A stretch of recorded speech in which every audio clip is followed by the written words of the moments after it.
This morning I'm going to be seeding out carrots. And what I do in these wide drills is each drill will have 2 rows of carrots.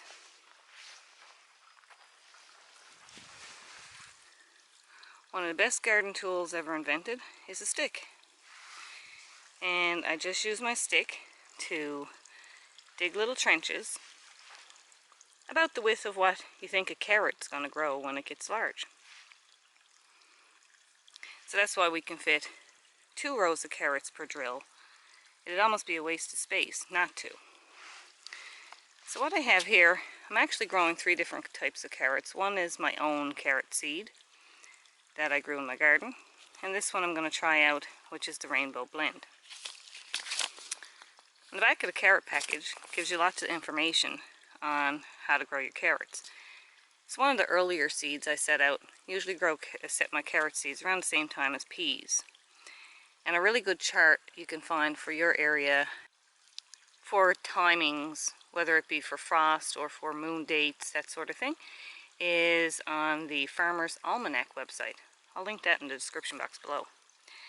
So, reading the back of the package, it says here, rainbow carrots produce a mix of orange, yellow, red, purple, and occasionally white carrots. These colorful carrots are 8 to 10 inches. Fun for kids, crisp, sweet, and excellent choice for salads and dishes, gourmet dishes. Now I already have the drills amended with some horse manure, as well as our own compost. So I shouldn't really have to do much this year, except for a few applications of compost tea. So it says it takes 10 to 14 days to sprout.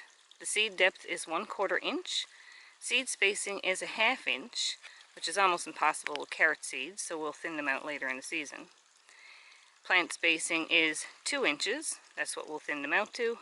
And row spacing is 12 inches, but I think that they can go a lot closer, so I'll maximize the number of carrots that I grow per row. Another little tip when you're planting deep-rooted things like carrots is to check your soil depth from time to time. Just think about what's the depth of an average carrot. You want to make sure that your stick can go down without hitting any rocks, like right there. So I'm going to have to trowel this out a little bit more. Up here, where I loosened up the soil, I can get my stick down the depth of a carrot.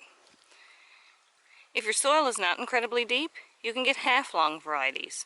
There's a Danvers half-long that I've used quite successfully, and that will work in shallower soils. So essentially all I do now is put some seeds in the palm of my hand. I try to sow lightly. Sometimes, like I said, that's pretty impossible. I'll just make sure there's no rocks, like this one here, in my way.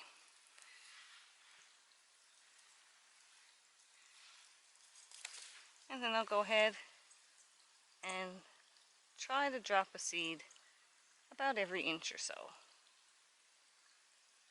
If more than one drops, it's not a big deal. We can thin them out later, and sometimes not all the seeds will germinate. I don't like to oversow because it will cause more work later on when I thin.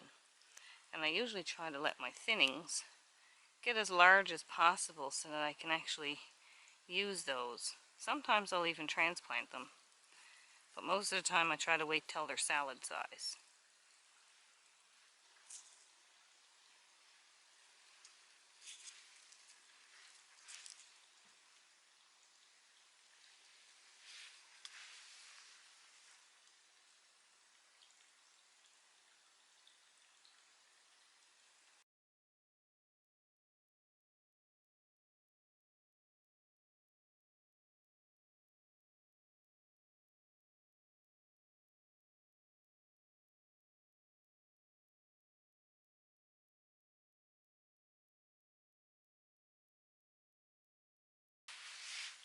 It's because they only need to be about 1/4 inch thick.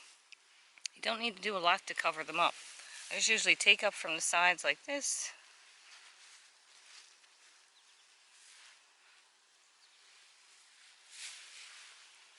Go back down along the row.